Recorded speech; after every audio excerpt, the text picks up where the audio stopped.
Olá! No resumo de hoje, a gente vai decifrar três grandes histórias que estão redesenhando o cenário global. Vamos conectar os pontos e entender o que está acontecendo.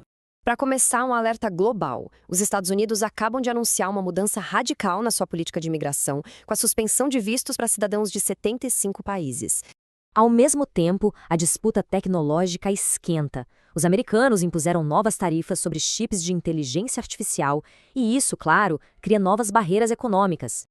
E aqui no Brasil, um escândalo financeiro bilionário envolvendo um grande banco está testando os limites das nossas instituições. Vamos entender como todas essas histórias se cruzam. Ok, vamos mergulhar na primeira grande história do dia, essa mudança de política nos Estados Unidos que está literalmente redesenhando fronteiras e abalando alianças. E o número do dia é este, 75. É a quantidade de países que tiveram o processamento de vistos de imigrante para os Estados Unidos suspensos a partir de hoje. Agora, atenção a um detalhe que é crucial aqui. A suspensão afeta os vistos de imigrante, ou seja, para quem busca residência permanente. Os vistos de não imigrante, como turismo ou trabalho temporário, continuam sendo processados normalmente. A base para essa decisão é uma interpretação bem mais dura da regra do encargo público, que avalia se um imigrante pode se tornar dependente de programas do governo. O mais impressionante é que a lista inclui Brasil e até aliados importantes do ZEUA, o que sinaliza uma reviravolta na política de imigração legal. E essa tensão entre aliados não para por aí, não. Lá no Ártico, as negociações sobre o futuro da Groenlândia entre os Estados Unidos e a Dinamarca chegaram a um beco sem saída. O ministro da Dinamarca foi direto, ele usou a expressão desavença fundamental para descrever a situação, e a coisa ficou séria, viu? Aliados da OTAN, como a França e a Alemanha, já estão enviando tropas para exercícios militares na região. É um recado claro de apoio à Dinamarca.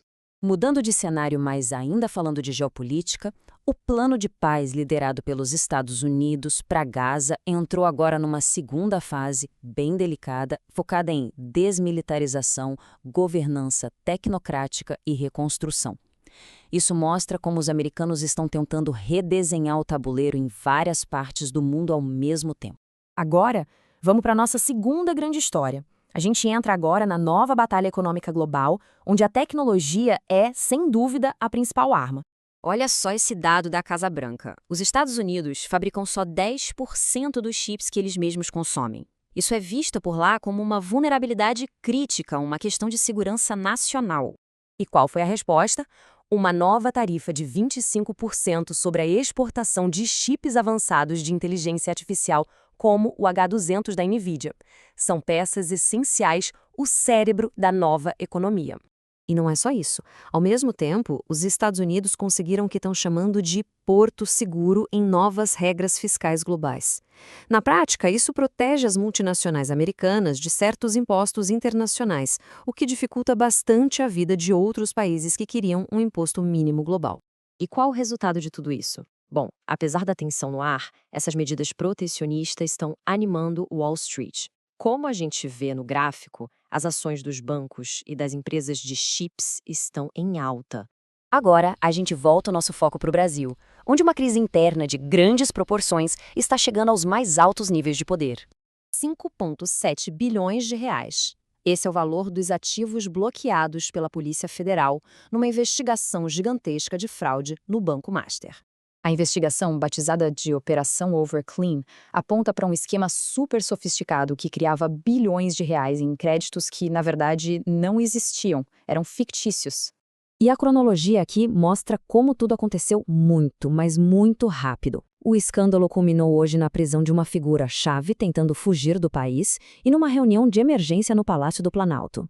E a resposta do Estado foi imediata.